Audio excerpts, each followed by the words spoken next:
नमस्कार बच्चों, मैं संगीता भालेराव मैडम कक्षा 6वीं बी और सी के बच्चों को गणित पढ़ा रही हूँ। देखो बच्चों, लास्ट वीडियो में हम लोगों ने यहाँ पर प्रश्न संग्रह 19 जो है तो इसमें आपको स्तंभालेख बनाना था। दी गई जानकारी का उपयोग करके स्तंभालेख बनाना था। तो इसमें आप लोगों को मैंने पहला और तीसरा प्रश्न जो है वो मैंने आप लोगों को अपने आलेख की कापी द्वारा हल करके बताया था। अभी आप लोगों को जो बचे हुए एग्जाम्पल थे वो भी मैंने आप लोगों को हल करने के लिए कहा गया था। तो इस तरह से ये स्तंभालेख का लेसन जो है यहाँ पर पूर्ण हो चुका था। अभी हम लोग अगले लेसन की तरफ बढ़ने वाले हैं। तो अगला लेसन था 7वां लेसन सममिति। तो देखो, ये जो लेसन है ये आप लोगों को परीक्षा में आने वाला नहीं है, इसीलिए ये जो लेसन है, ये जो पाठ है, इसका हम लोग अध्ययन नहीं करने वाले हैं और इसीलिए हम लोग 8वां पाठ जो है वो शुरू करने वाले हैं। 8वां पाठ जो है उसका नाम है विभाज्यता। तो देखो बच्चों, तो ये विभाज्यता जो है तो इसका थोड़ा सा हम लोग पिछले साल का पुनरावर्तन जो है वो हम लोग करने वाले हैं। सबसे पहले हम लोग पुनरावर्तन में देखेंगे कि 2, 5 तथा 10 से विभाज्यता की कसौटियां लिखो।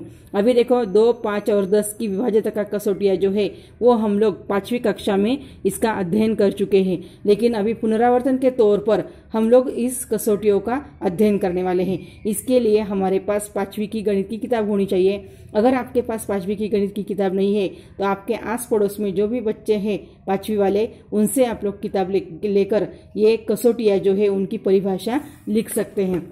तो देखो यहाँ पर ये 2 से 2 की विभाज्यता की कसौटियां हैं।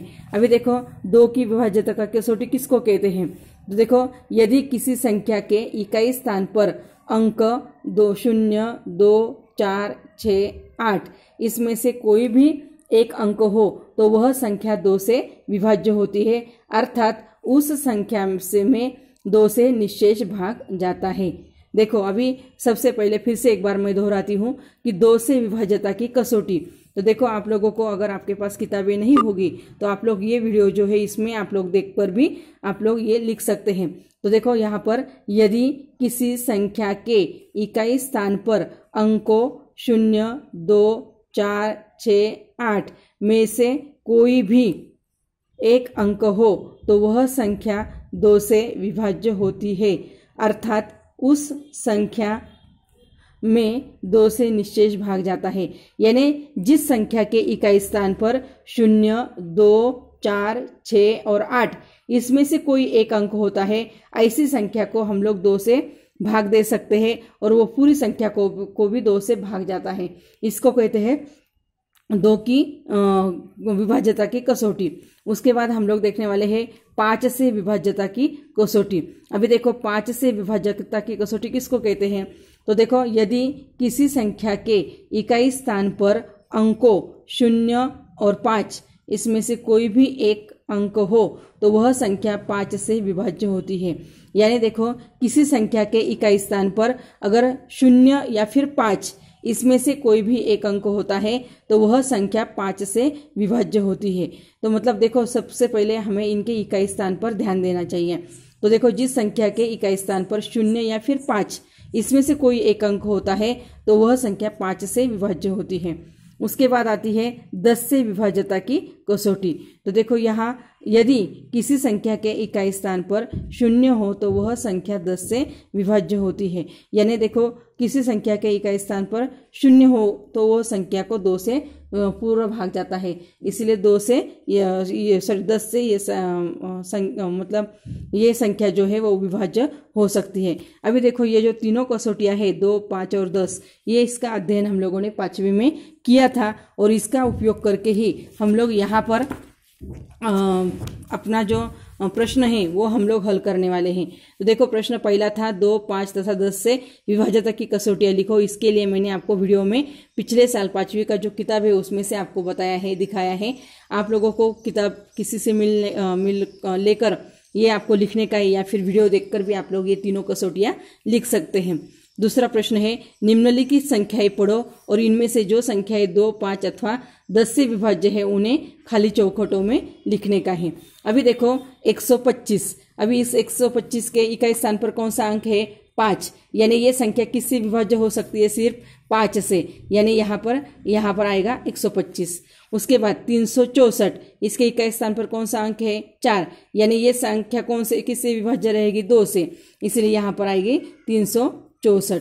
उसके बाद 475, इस संख्या की इकाई स्थान पर कौन सा अंक है? 5, इसलिए ये भी रहेगी सिर्फ 5 से विभाज्य रहेगी। उसके बाद यहाँ पर 750, यहाँ पर इसके इकाई स्थान पर कौन सा अंक है? 0, यानी ये संख्या 2, 5 और 10 तीनों से भी विभाज्य रहेगी, इसलिए यहाँ पर 750, यहाँ पर भी 750 लिखना है, यहाँ पर भी 750 लिखना है और यहाँ पर भी 750 लिखना है, क्योंकि इसके इकाई स्थान पर 0 है। उसके बाद 800, इसके इकाई स्थान पर कौन सा अंक है? 0, इसलिए ये यहाँ पर भी 2 से भी विभाज्य रहेगी। उसके बाद 5 से भी विभाज्य रहेगी और यहाँ पर 10 से भी विभाज्य रहेगी। उसके बाद 628, इसके इकाई स्थान पर 8 है, इसका मतलब ये संख्या सिर्फ 2 से विभाज्य है, इसलिए कितना होगा? 600, ये सिर्फ 2 से विभाज्य रहेगी। उसके बाद है 206, इसके भी इकाई स्थान पर कितना अंक है? 6, इसका मतलब ये भी 2 से ही विभाज्य रहेगी। उसके बाद 8 है, तो इसका मतलब ये भी 2 से ही विभाज्य रहेगी।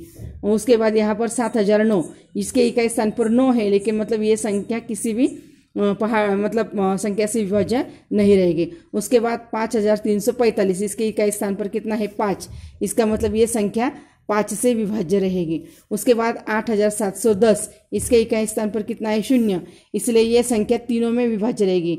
8710 यहाँ पर भी रहेगी और यहाँ पर भी रहेगी और यहाँ पर भी 8710, ये तीनों में भी विभाज्य रहेगी। तो इस तरह से हम लोगों को ये प्रश्न जो है वो हल करना है। तो देखो 2, 5 और 10 विभाज्यता की जो कसौटियाँ है, ये आप लोगों को ये वीडियो जो है, तो ये वीडियो देखकर जो है वो आप लोगों को लिखने का है, या फिर अगर आपके आसपास हिंदी भाषिक बच्चे होंगे तो उनका भी देखकर आप लोग ये लिख सकते हैं। तो इस तरह से आप लोगों को ये प्रश्न कंप्लीट करना है। धन्यवाद।